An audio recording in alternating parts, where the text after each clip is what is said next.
¿Cómo están, chicos? Espero que todo bien. Les saluda la profesora Claudia Núñez. Bienvenidos a mi canal. Recuerda suscribirte, darle like y compartir para que puedas recibir las notificaciones de los próximos videos. Aquí les presento entonces la solución de la semana 2 del ciclo 2024-1. Pregunta número 1. Los modelos atómicos han evolucionado desde la visión de átomos indivisibles de Demócrito hasta el modelo actual basado en la teoría cuántica. Destacan los modelos de Dalton, Thomson, Rutherford y Bohr, que revelaron la estructura interna de los átomos a través de experimentos y teorías. Indica la veracidad de los siguientes enunciados relacionados con modelos atómicos. Al respecto, determina el valor de verdad o falsedad de las siguientes proposiciones. En la primera proposición nos dice, Dalton propuso que la materia está formada por partículas diminutas, o sea, quiere decir que está formado por pequeñas partículas llamadas átomos, los cuales son indivisibles. Indivisible quiere decir que no se puede dividir. Si nosotros recordamos cuáles fueron los postulados, porque hay que recordar que Dalton presenta los postulados, ¿no? Y se conocen como postulados de Dalton. Aquí tenemos los postulados de Dalton, en el cual nos menciona efectivamente que esa partícula muy pequeña es llamada átomo, que no se pueden dividir y que son indestructibles. Por lo tanto, nuestro primer enunciado sería verdadero, ¿no? También tenemos los otros postulados que nos mencionan que los átomos de un elemento tienen la misma masa atómica, que la relación que existe entre los átomos va a ser de manera sencilla para que puedan formar compuestos, y cuando los cuerpos, o sea, los compuestos, están formados por átomos diferentes, las propiedades que va a adquirir este compuesto va a depender de la clase de átomo que va a estar presente en ese compuesto, ¿no? Esos son los puntos importantes, ¿no?, que hay que considerar en los postulados de Dalton. En el enunciado 2 nos preguntan, según el modelo atómico de Bohr, los electrones están incrustados en una esfera de carga positiva similar a las pasas en un budín. Si nosotros recordamos quién habló sobre el budín con pasas, automáticamente sabemos que no fue Bohr, ¿cierto? El que habló del budín con pasas fue Thomson.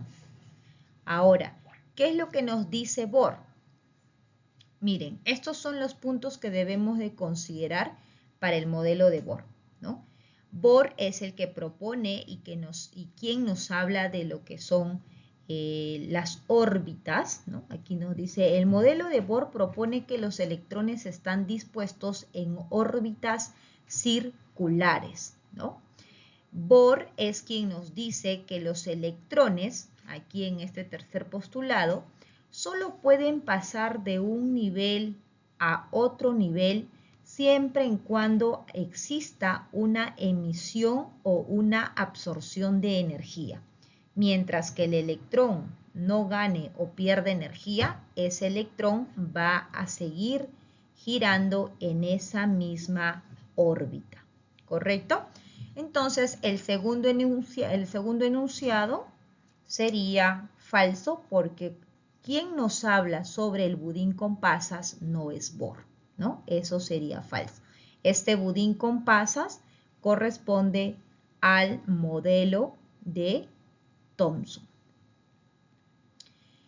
Y el tercer enunciado, ¿qué nos dicen en el tercer enunciado?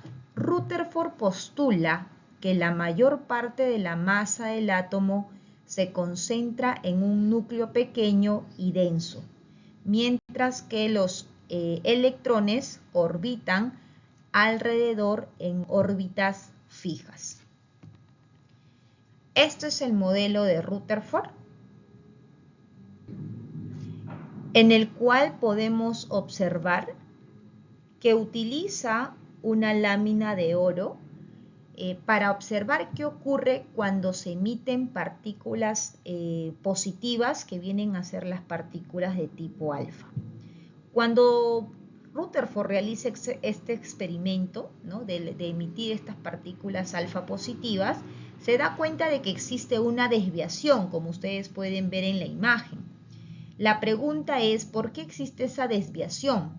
Y cuando él observa cómo son las direcciones de esas desviaciones, se da cuenta de que la materia tiene una parte central, ¿ok?, que es lo que conocemos como núcleo, y que en esa parte central debe de estar cargado positivamente, porque cuando él lanza esas emisiones que son partículas alfa y que tienen carga positiva, existe una repulsión y hace que esas emisiones se desvíen y puedan pasar alrededor de ese núcleo. Entonces, finalmente llega a establecer que el átomo tiene una parte central que se llama núcleo y que los electrones están alrededor.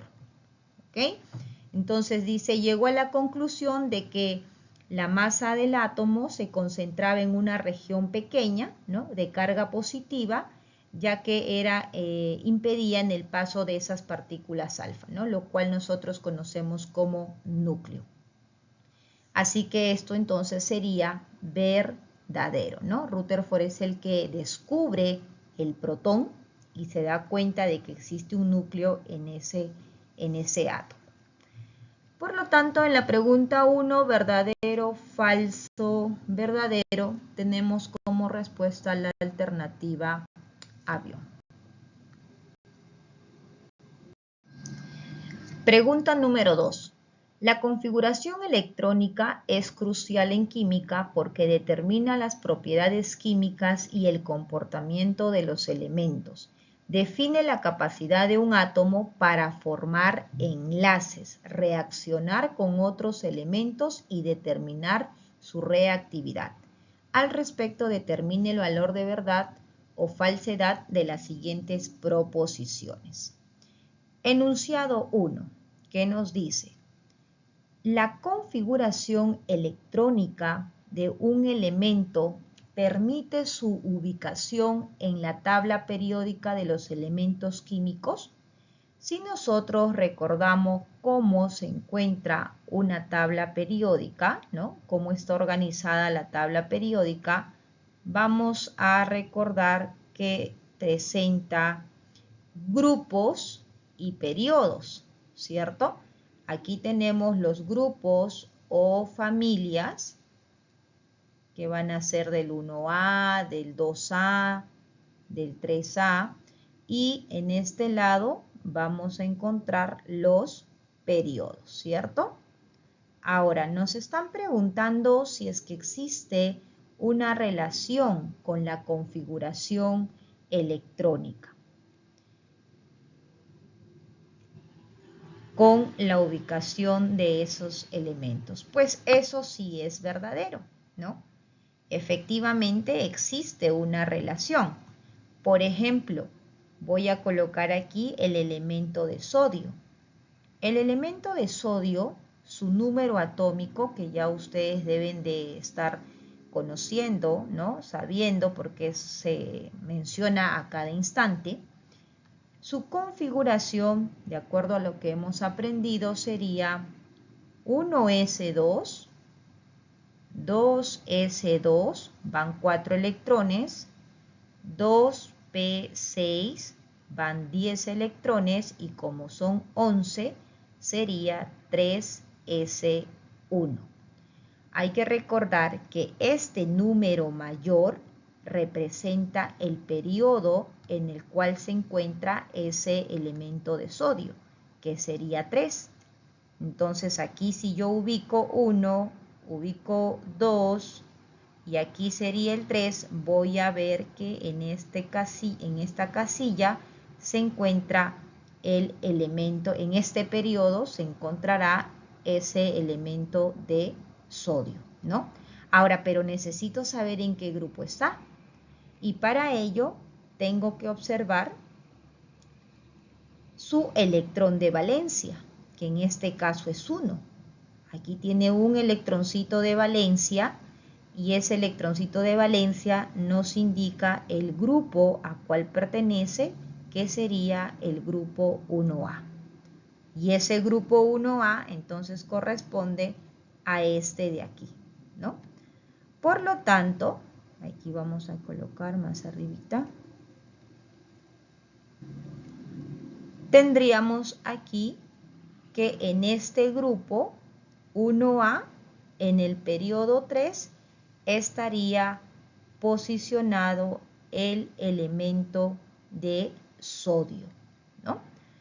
Entonces, por esa razón, ese enunciado es verdadero porque sí existe una relación entre la configuración y la ubicación en la tabla periódica. Y eso ocurre con todos los elementos, ¿ok? Segundo enunciado, dice, los electrones se disponen en los orbitales según el principio de exclusión de Pauli, ¿correcto?, que establece que los electrones ocupan los orbitales de menor energía primero. Cuando nosotros realizamos la configuración electrónica, ¿no?, seguimos este orden que estamos viendo, que se conoce como la regla del serrucho, ¿no? El sí, soy peruano, ¿no?, que viene a ser el 1s2, 2s2, 3s2, ¿no? Perdón, 2s2, 2p6, 3s2, 3p6 y 4s2 y así sucesivamente según la secuencia que estamos viendo en la imagen. Pero esto no corresponde a la exclusión de Pauli, ¿verdad?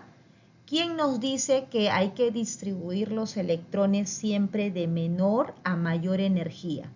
Eso es el principio de Aufbau, no el principio de exclusión de Pauli. Así que por esa razón el segundo enunciado estaría siendo falso.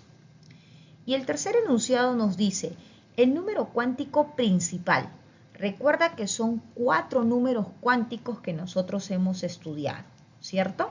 Son 4 números cuánticos que viene a ser n, L, M sub L y el M sub S. El primer número cuántico se llama nivel, segundo número cuántico subnivel, ¿no?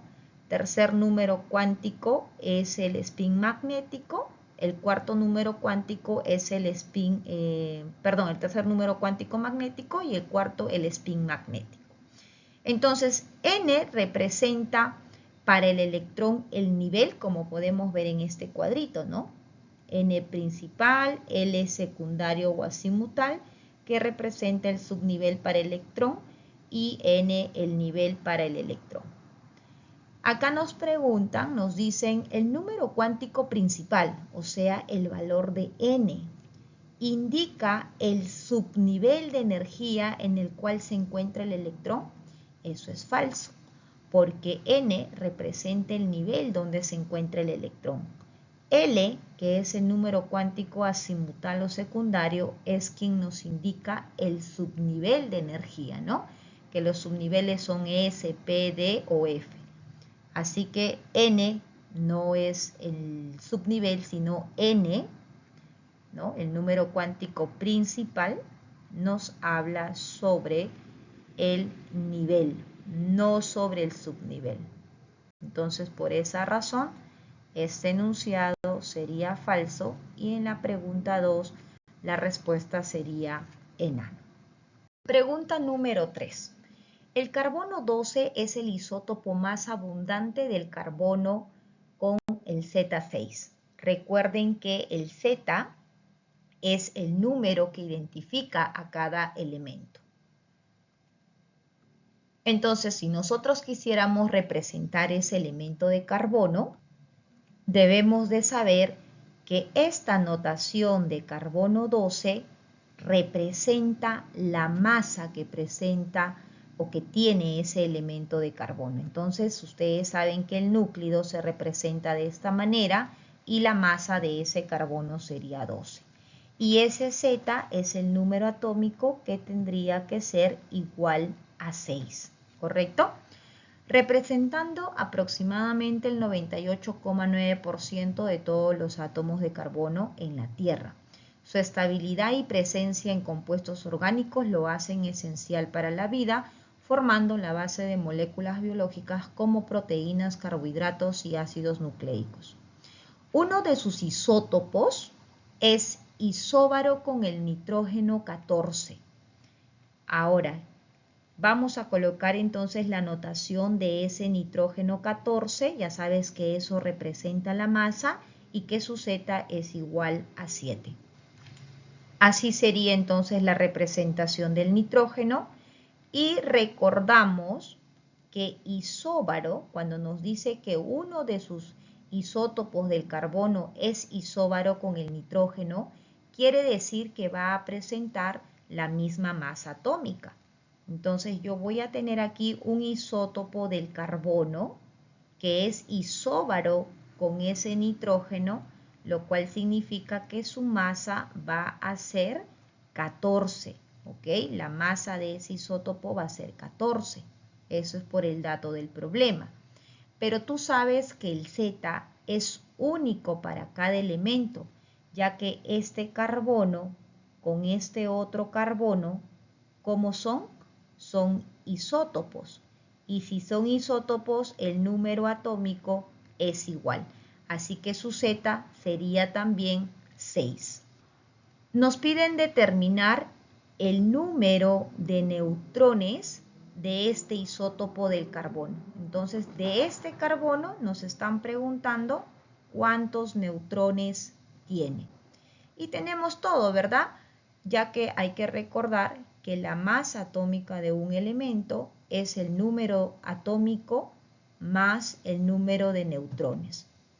Y si reemplazamos en esta fórmula, ya tenemos nuestra respuesta, que sería 14 igual a 6 más n, donde n es igual a 8, que sería el número de neutrones, ¿no? Entonces nuestra respuesta en esta pregunta 3 sería casa. Pregunta número 4. El espectrómetro de masas es fundamental en la determinación de masas atómicas relativas mediante la separación de iones según su relación de masa y carga. Esto permite identificar isótopos. ¿Qué son isótopos? Son elementos iguales que presentan diferente masa, pero el mismo número atómico, ¿no? Esos son los isótopos, ¿correcto? Y obtener la masa atómica con alta precisión para diversos usos en campos como la química, la geología y la biología. Utilizando un espectrómetro de masas, se ha encontrado que el bromo posee dos isótopos, que es lo que nosotros estamos observando aquí en el ejercicio, ¿no?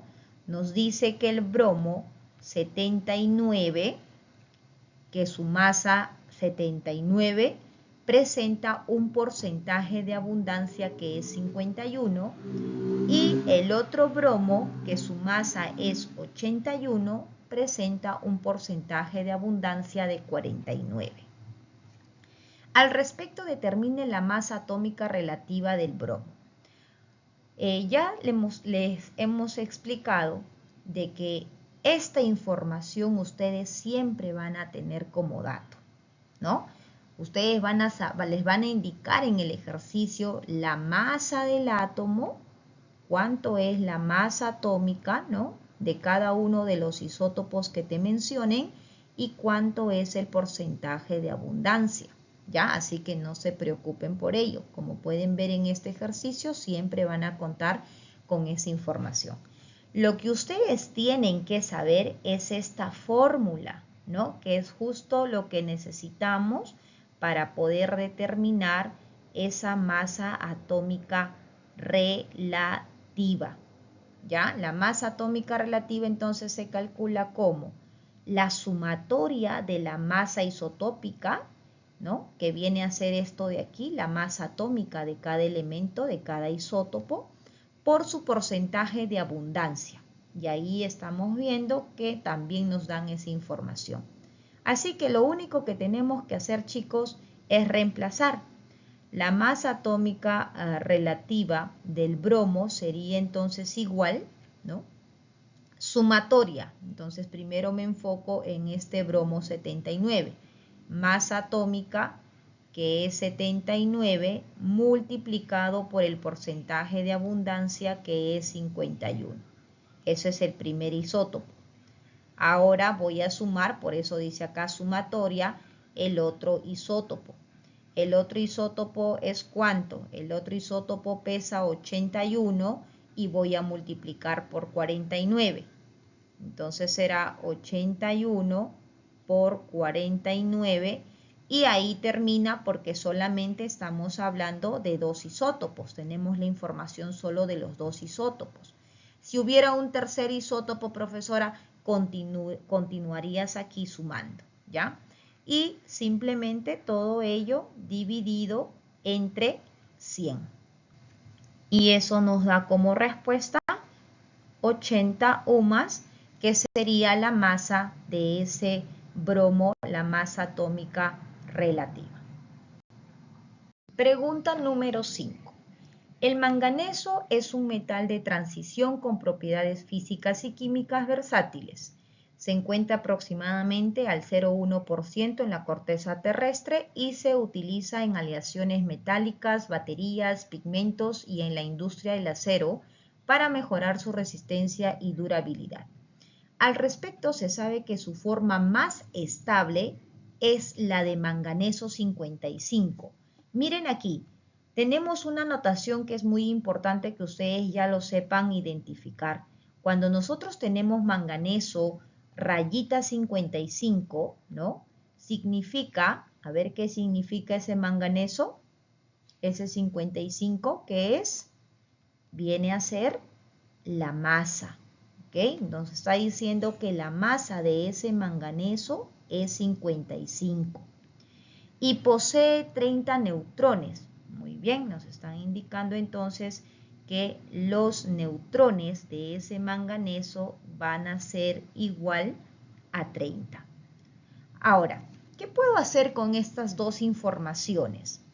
Profesora, yo recuerdo que la masa es igual al número atómico más el número de neutrones, ¿no? Puedo colocar también n igual a 30, ¿ok? Va a depender mucho de la anotación que ustedes utilicen, ¿ya? Donde esto vienen a ser los neutrones. Entonces no vayan a confundirse y decir es n mayúscula o minúscula. En este caso puedo utilizar los dos, ¿ya?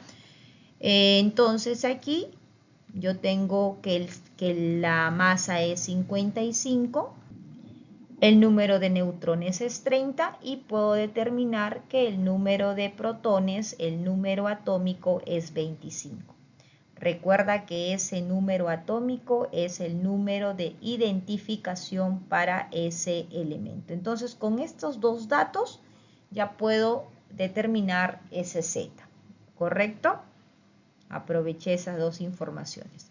Ahora, ¿qué es lo que nos dicen? Determina, aquí viene la pregunta recién, ¿no? Determina la suma de los números cuánticos. Ajá, me están preguntando entonces por los números cuánticos, pero cuando a ustedes les pregunten los números cuánticos, tienen que indicarles de quién. Como pueden observar aquí, les dicen del penúltimo electrón en su configuración electrónica. Entonces, ¿qué vamos a hacer? Hay que recordar que la configuración electrónica nosotros lo tenemos que realizar con el Z, con el número atómico. Y como nosotros ya hemos determinado el número atómico, que es 25, vamos a realizar la configuración electrónica para ese manganeso con Z25. Entonces aquí manganeso, su Z25 y comenzamos la distribución, ¿no? Ya ustedes también deben de saber esa distribución electrónica, ¿no? El sí, soy peruano, ¿no? 1S2, 2s2, 2p6, 3s2, 3p6 y luego viene el 4s2, ¿cierto? Hasta aquí, si nosotros contamos cuántos electrones vamos, son 2 más 2, 4, más 6 son 10, más 2 son 12, más 6, 18, más 2 son 20. Pero recuerda que tenemos que llegar a 25, ¿no? Esta secuencia que estoy realizando de la configuración electrónica es la distribución, ¿no? De acuerdo al principio de Aufbau. Así que los que están con duda, revisen la configuración electrónica, ¿ya? Y como falta 5, entonces vamos a continuar nuestra configuración con 3 de 5, ¿no? Ese es el orden. Sí, soy peruano, soy de, ¿no? Soy de Perú. Y aquí sería nuestra configuración. Eso quiere decir, chicos, que ahora nos vamos a concentrar en ver cuál es el penúltimo electrón. En esta configuración electrónica, aquí, esto es lo que yo he escrito último, ¿verdad? Y que lo voy a colocar, mira acá arribita, el 3D5, ¿ya? Que es lo que acabamos de escribir, lo último en esa configuración. Porque aquí está el último, el penúltimo y el antepenúltimo y así sucesivamente de los electrones. Ahora, ¿qué hago, profesor, aquí? ¿Recuerdas, no, que este 3 es el nivel, ¿cierto? Eso es el 3. Recuerdas que este D es el subnivel, ¿verdad? ¿Que toma qué posición? El D, el subnivel, ¿qué valor va a tomar? Toma el valor de 2, porque S es 0, si te acuerdas. L para S, para P, para D y para F. L para S es 0, para el P es 1, para D es 2 y para F es 3. Entonces D toma el valor de 2. Y si L toma el valor de 2, recuerda que los valores del M sub L irían desde menos 2 hasta más 2. Menos 1, 0, más 1 y más 2. Y ahí encontramos los 5 orbitales que presentaría el D. Y ahora vamos a distribuir nuestros 5 electrones según los principios que ya hemos aprendido. ¿Cómo distribuir? Dice que primero hay que colocar un electrón para cada orbital. En este caso son 5. 1, 2, 3, 4 y 5. Ahora sí, es más sencillo observar quién es tu último electrón. Mi último electrón entonces sería este de aquí, ¿cierto? Este es el último electrón. ¿Pero te están preguntando del último electrón? No, me están preguntando del penúltimo electrón. Entonces, ¿quién es el penúltimo? Este de aquí sería el penúltimo electrón, ¿cierto? Muy bien, entonces para ese electrón penúltimo, ¿cuánto es su M sub L?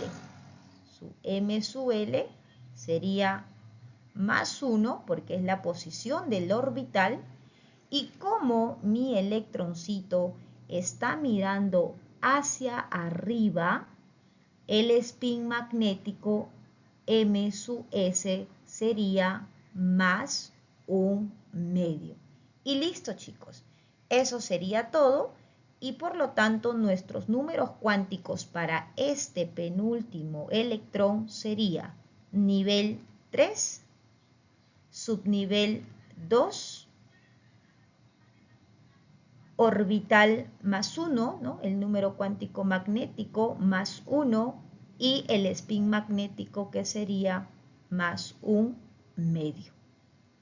Y si sumamos, eso nos da 3 más 2 más 1, que es 6, más 0.5, que es 1/2, ¿no?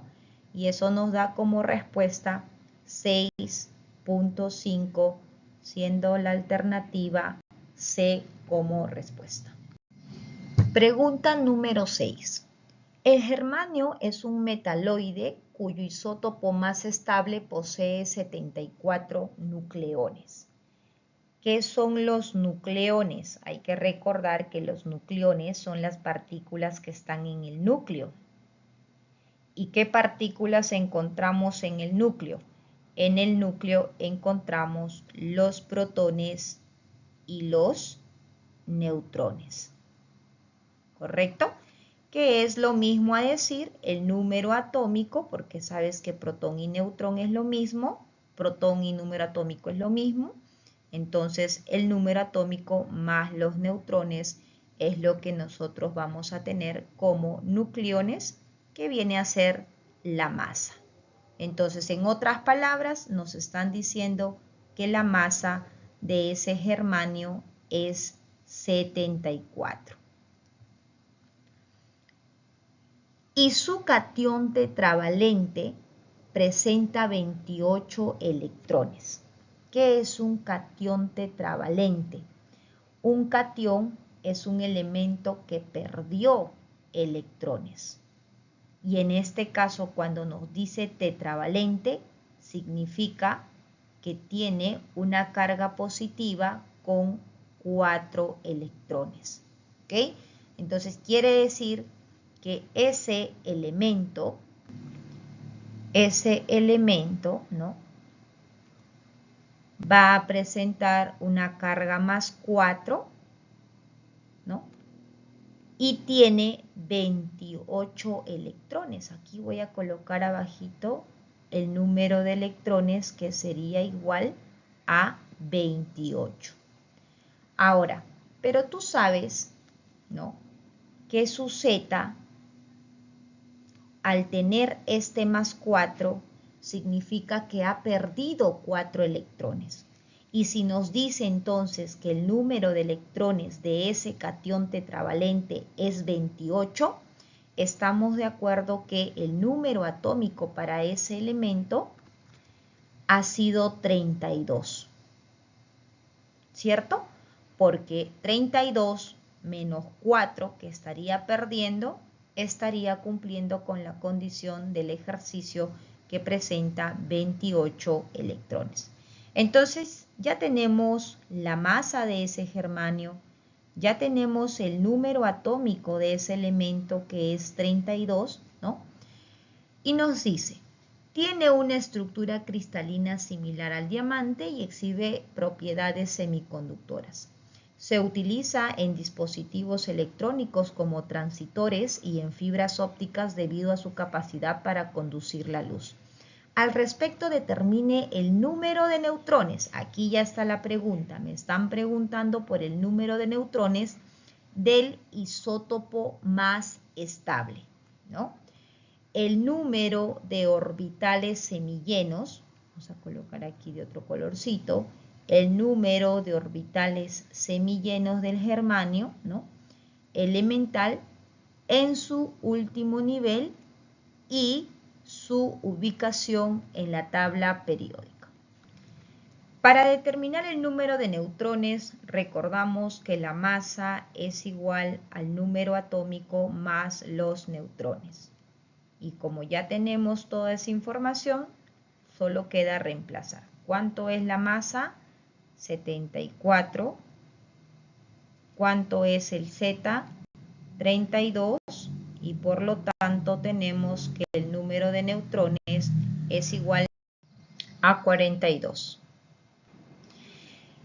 Nos piden también el número de orbitales semillenos del germanio, ¿no?, en su último nivel. Para nosotros poder saber cuántos orbitales semillenos presenta el germanio en su último subnivel, en su último nivel, vamos a realizar la configuración electrónica. Para ello nosotros ya conocemos el Z de ese germanio, ¿no? Entonces colocamos aquí el germanio con su Z igual a 32. Su configuración electrónica sería la siguiente. Usando el gas noble argón 18, 4s2 van 20, 3 de 10 van 30 y 4p2 que sumarían 32. Último nivel. El último nivel es el 4s y el 4p. ¿Cuántos orbitales semillenos se tiene en ese último nivel? El 4s2, como podemos observar, que tiene aquí su orbital, ¿no?, del s y tiene 2 electroncitos, entonces es un orbital que está lleno. Y el otro, que sería aquí 4p2, sabemos que ese p tiene ¿cuántos orbitales? Tiene 3 orbitales. Y solo hay 2 electroncitos. Entonces sería 1 y 2 electroncitos, lo cual nos estaría indicando que tenemos 2 orbitales semillenos. Y finalmente nos preguntan cuál es la ubicación de ese germanio en la tabla periódica. Como nosotros ya tenemos su configuración electrónica de ese germanio, que su Z es igual a 32, esta sería la configuración según lo que hemos establecido aquí.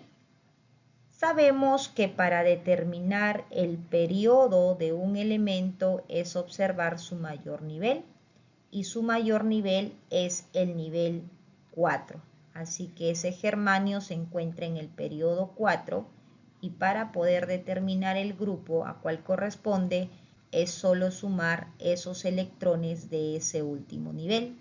2 más 2 nos da 4 electrones de valencia, lo cual estaría indicando que pertenece al grupo 4. Y como termina en el subnivel S y P, pertenecen al grupo A. 4A, y la respuesta sería entonces la alternativa avión. Pregunta número 7. La tabla periódica moderna organiza los elementos según su número atómico creciente y sus propiedades físicas y químicas. Sabemos entonces que la tabla periódica, ¿no?, comienza con el hidrógeno, que tiene un número atómico 1, luego con el helio, que es 2, y así sucesivamente su Z va incrementando. Agrupa elementos con características similares en columnas llamadas grupos. Recuerden que los grupos son estos de aquí, que también conocemos como familias, ¿no? Y presenta una distribución que refleja la estructura electrónica y las tendencias periódicas. Considere los siguientes elementos dispuestos en la tabla periódica. Entonces nos están dando una serie de elementos en el cual nosotros vamos a comparar de acuerdo a los enunciados que tenemos aquí. Para ello hay que recordar que existe una relación entre las propiedades químicas. En este cuadrito podemos observar un resumen. Hacia la derecha y hacia arriba, estas propiedades son las que aumentan, y hacia la izquierda y hacia abajo, estas propiedades son las que estarían incrementando. Primer enunciado, ¿qué nos dicen? El boro, aquí está el boro. El boro presenta mayor carácter no metálico. Miren aquí, el carácter no metálico está aquí. Quiere decir que aumenta a la derecha y hacia arriba. El boro presenta mayor carácter no metálico que el aluminio. Entonces estamos comparando entre estos dos. ¿Quién presenta mayor carácter no metálico? El que está más arriba, y en este caso sería el boro, lo cual sería el enunciado correcto, que sería verdadero. Segundo enunciado, entre los halógenos presentados. Aquí toca recordar quiénes son los halógenos. Los halógenos son los elementos del grupo 7A de la tabla periódica. Entonces los halógenos que tenemos aquí son flúor, cloro y yodo. Entre los halógenos presentados, el cloro es el que tiene mayor radio atómico. Si observamos, aquí está el radio, y el radio dice que aumenta hacia abajo. Entonces, si comparo aquí flúor, cloro y yodo, el que está más abajo es el yodo, lo cual sería que es el átomo que presenta mayor radio atómico. Y nos dice que aquí el que tiene mayor radio atómico es el cloro, eso sería falso. Tercer enunciado, de los elementos del periodo 3, a ver, vamos a ver quiénes son los del periodo 3. Esto es el periodo 1, esto es el periodo 2, todos los que están aquí, y todos los que están en esta línea corresponde al periodo 3. Entonces, en el periodo 3 tenemos al aluminio, tenemos al silicio y tenemos al cloro. De los elementos del periodo 3 mostrados, el cloro presenta la mayor afinidad. ¿Cómo varía la afinidad electrónica? Mira, la afinidad electrónica que está aquí aumenta hacia la derecha en un mismo periodo. Quiere decir que entre el aluminio, el silicio y el cloro, el que presenta mayor afinidad electrónica sería el cloro. Y acá nos dice que presenta menor afinidad, así que eso sería falso. Y el último enunciado dice, el elemento mostrado de mayor electronegatividad, a ver, vamos a buscar dónde está el elemento de electronegatividad mayor. La electronegatividad está aquí y según la flechita nos dice que aumenta a la derecha y hacia arriba. Y el que está más hacia la derecha y hacia arriba sería el elemento de flúor, ¿no? Por lo tanto, este último enunciado sería verdadero. Siendo respuesta en la pregunta 7 la alternativa casa. Pregunta número 8. Los grupos de la tabla periódica son columnas que clasifican los elementos según características similares, ¿no? Hemos visto que se agrupan en familias de acuerdo a esas propiedades que tienen en común. Cada grupo comparte un número específico de electrones, que son los electrones de valencia, ¿no? Por ejemplo, los del 1A, ¿cómo se llaman los del 1A? Los del 1A son los alcalinos, ¿cierto? ¿Cómo se llaman los elementos del grupo 2A? Los elementos del grupo 2A son los alcalinos térreos. Los elementos del grupo 3A, boroides o también térreos. 4A, carbonoides. 5A, nitrogenoides. 6A, anfígenos o calcógenos. 7A, los halógenos. Y 8A, los gases nobles. Entonces aquí solo es identificar, ¿no? Por ejemplo, litio. ¿Dónde está el litio? Profesor, el litio está en el grupo 1A. Ah, entonces el grupo 1A corresponde a los alcalinos. Aquí tenemos el bromo. ¿Qué es el bromo? Está en el grupo 7A de la tabla periódica. El bromo es un halógeno.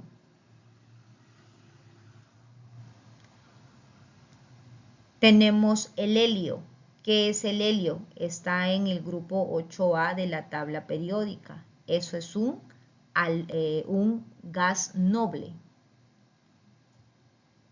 Y el azufre, que se encuentra en el grupo 6A de la tabla periódica, que viene a ser los anfígenos o calcógenos. Siendo como respuesta la alternativa dada. Muy bien, chicos, eso sería entonces lo que corresponde a la semana 2. Recuerden compartir, darle like, dejar sus comentarios si les gustó este video.